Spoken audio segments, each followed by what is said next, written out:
I can't remember the name, but who's that comedian right now, real famous? Gillis, Shane Gillis. Yeah. Shane Gillis talked about this guy on a podcast. He's like some old World War II vet who carried a flamethrower in like Iwo Jima, and every time he talks about it, he's like, "Yes, sir, I remember the smell of barbecue on them as their ungrateful souls went to eternity." And he's like smiling through the whole thing, and it's like, this guy's not okay. Everyone else is like just dead-eyed, so traumatized by it. This guy's like whistling on his way to work. Yeah, I remember like there was one interview he was in where the interviewer was like, "Does this weigh heavy on you?" And he was like, "No, sir, I miss it. I loved every minute of it." Like, sometimes I flash back when I go near Sarku, Japan at the mall. It just reminds me of that flavor. There's a unique scent to the Japanese when they burn. Tempura almost. They would smell different. Yes. Yeah. That's what like guys in Vietnam talk about. They'll be on night ops, and it's like they could smell before they saw people. They would smell like the like there's this rice they would eat that stank really bad. Like they would smell like it coming through the woods before they saw them or heard them. Have you ever seen the interview of the tunnel rat? No. Which one? So it's the one he's sitting at his like dinner table. It looks like it's filmed in the 80s or early 90s. It's VHS quality, and there's a female interviewer asking him about being a tunnel rat in Nam. Tunnel rats, for those who don't know, they find a tunnel. They're like, "Oh shit, VC tunnel." He crawls into it head first with a handgun and a flashlight and works it out. He's like, VC smell different. They eat that curry and them spices and that BO. It smells spicy. I can smell it. I'll be in the tunnel and I'll be able to tell if it's an old tunnel or a fresh tunnel. And I come up on him with the pistol, tap, tap, put him down, move his body on, crawl on past. He talks about having a necklace of ears and a special chopping machete he altered for taking heads off, and how they took his chopper and his ears away at customs, and he's upset about it to this day. And she's like, "If you could go back, would you?" "Oh, I'd still be there killing if they'd let me." Is he fibbing? Because when he says, "Oh, I could tell it was a Vietnamese guy," you're in Vietnam. But there shouldn't be any. He's crawling in a tunnel. A little darker, and their eyes are pointed on the side. I like to imagine the Vietnamese are in their tunnel, and it's like, "Oh, I don't understand how they find us. I just, every day we eat sour fish paste soup. Every day I eat ice stew, and they find me." There was a guy who used to work at the gun shop in my town, and he was like decorated in Vietnam. He was a riverboat gunner, and he would tell me some crazy stories. But one of the wildest he told me that I still think about all the time is he's in Vietnam. He was sitting outside of a village that they had set up like a security position on. And he was on the M60, and he was sitting there like laying down next to his gun, and he was picking dirt. He like found a nail on the ground and was using it to like pick dirt from under his fingernails. And then he hears footsteps, and he looks up, and like 5 yards in front of him is a villager who ran out with a rifle. And he said the villager stopped and looked at him and said, "Are you going to kill me?" And without saying anything, he grabbed the gun, like jumped on it and fired and killed him. And telling me that story, he said, "I had completely forgotten about that entire instance until 30, 40 years later. I was back in Tennessee helping my son build his house, and I had some dirt under my fingernails, and I picked up a nail, and as soon as I touched my skin, I remembered all of that." And he said, the thing that bothers me most is to this day, I don't know if he said that in English. Yep.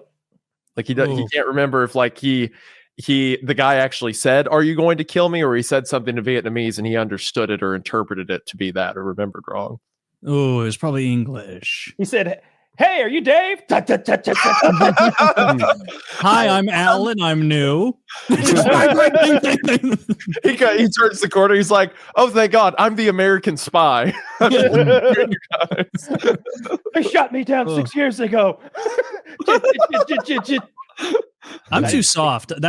There's no way I'd be able to forget something like that. Like it would. Oh yeah, he told me some softness makes you stories. forget, right? Like that's the idea, right? That you're traumatized by that moment, and your brain seals it away like scar tissue.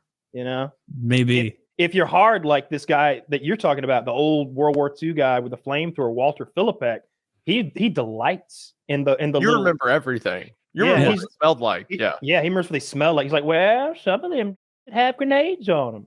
Didn't really want to take them prisoner, did you? And it's like, yeah, it's not. Probably just shoot them from 50 yards away and keep moving.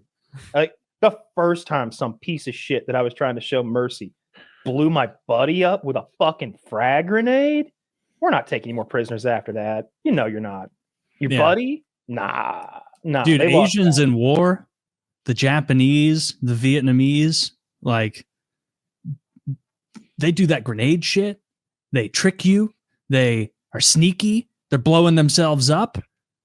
Like, I imagine that, like, back in the day, like England and France are warring.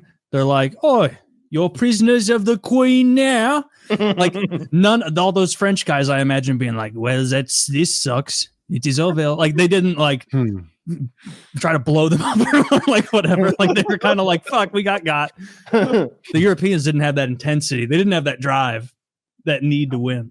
I mean, the Japanese were hardcore, you know. That's that so committed when they're sort of had a religion around that emperor. They worshipped him as a demigod, and so his word was sort of law. I mean, it was law. Even when he surrendered, he never said the word surrender in his address, and he also spoke in like the high version of Japanese, like whatever the fancy version is that most people couldn't even understand.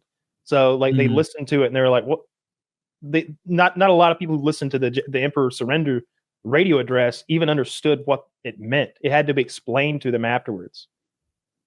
You think about it, Japan's the only reason it was World War II and not like regional conflict 3000. Because without Japan, we wouldn't have got sucked in, and it would just be Europe. Italy entirely. Battling more from you. Well, they're in the region, they're in the European region. I was just calling you Italian. I was just nitpicking. I would say if Japan never got involved, there would eventually be some kind of attack, because like the kind of joke is that Hitler was furious when he found out that Japan attacked the US, right? But in reality, he was like, historical records point that he was like thrilled about it, because it's like, good, the Japanese are fighting them, they'll strike. Because it's not like sure, we were going to leave them alone while it was a conflict within like France and Germany and stuff for the most part. But if Britain was like invaded and taken over, I don't think that our whole like keep to the new world ideology would have lasted that long, especially because like Hitler's eventual plan was like world domination, maybe a bit extreme, but at least European domination, right? He was like one of the last emperors who thought to conquer the world. I don't think he would have left us alone eventually, or someone else. And honestly, if Germany had the capability to take over Europe and we didn't do anything, then maybe us fighting them would have been a lot worse. So I don't know. I think maybe it still would have been, just not as quickly. Roosevelt ran on the idea that he kept us out of the war, right? He was pretty old, and then immediately put us into the war. Well, initially, until that's what Pearl Harbor. The war after Japan attacked. Right. I can't help but wonder if he would have kept, done that sort of isolationist policy and let Germany do whatever. And I'm not so sure if we weren't attacked that he would have gotten involved. I believe it was the idea of joining the war was incredibly unpopular until Pearl Harbor. Because everyone was like, dude, it's Europe, dude. They fight all the fucking time. Like, let them do their little battles and not our problem. And then Pearl Harbor happened and everybody's like, nah. It's interesting that Italy and Germany declared war like the next day or so. Like they didn't have to. They could have left the onus to the United States to declare war on them. But because as soon as they do that, we initiate the Germany first policy. We're going to take whatever it was, obviously Hawaii, but like maybe Wake and Guadalcanal, and triangulate Japan and hold them at bay. But we're taking Germany first. We're winning Europe first was the plan. I think if it had gone any other way, I think the future is really dark, because the Manhattan Project needed to happen. We needed to get that nuclear weapon first. I don't know that happens if we don't get drawn into that war. I think the Nazis get it. I think the Nazis have Europe and the nukes. I do not see a scenario where Hitler wins Europe and then is satisfied, right? Especially not with the advancements in science and stuff like that they were making. I think it may have been after after FDR, I think it may have been sometime later. I think eventually Germany does something against the United States. And then, like Kyle said, at that point, we may not have been as much of an arms race as much as it was, oh no, they have weapons. What about current events? Do you see a scenario where Putin takes Ukraine and says, all right, that's all I wanted. It's cool. I don't think we let him take it. I don't know. I don't know if Russia has the capability to do what Hitler tried to do just because of the way tech's advanced and stuff like that. Would he want to take more? I would say absolutely. Would he have the capability or like the means of doing it? Probably not. But it seems like he does baby steps, right? Like he took Crimea, rebuilt. Take more of Ukraine. If we just say, hey, like Kyle said in Civ, you want peace? Yeah, absolutely. Yeah. Now this becomes our land. Now we solidify. Now we have armed forces. All of our troops can advance. And right now, we've got all those long range missiles making it hard to advance to the front lines. You declare peace in Civ for that reason, the video game Civ. It's like, oh, yeah, thank you for peace. I've got 10 turns to mass my forces on your border, and then we'll begin a new war, one which I will be in the stronger position. You're going to be fucking rebuilding your dams. I'm going to be massing troops. It's what that war needs to end with the Russians getting some land and the Ukrainians getting some assurances, whether that's their own nuclear stockpile back or joining NATO, which I think is a terrible idea. Something's got to happen so that they believe there will not be a third incursion, into their territory in 5-6 years. Although you got to wonder how long Putin's gonna live, I think he's younger than our world leaders. He's like a spry 71. But yeah, I don't think that. I just think the world is so different now, and Russia does not have the ability to project power outside of their own direct region. Like NATO is a thing, and if they step foot in Poland, it's fucking over. Like we've talked about this 1,000 times. Like. We blow them out of the water technologically, militaristically, fill in the blank. Like they can't compete with us.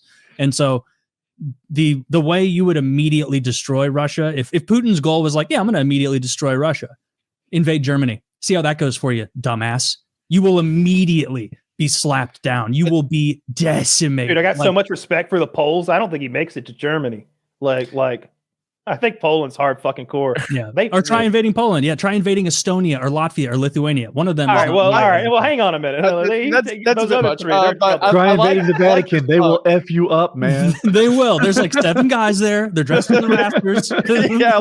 Latvia's over there, and Taylor's like, "Go ahead, take them." Kill them. Kill all of them right now. like the overselling. Oh yeah, go ahead. Go ahead and wipe them off the earth. I'll turn around. You go ahead. I won't even look. I have no fear of Russia.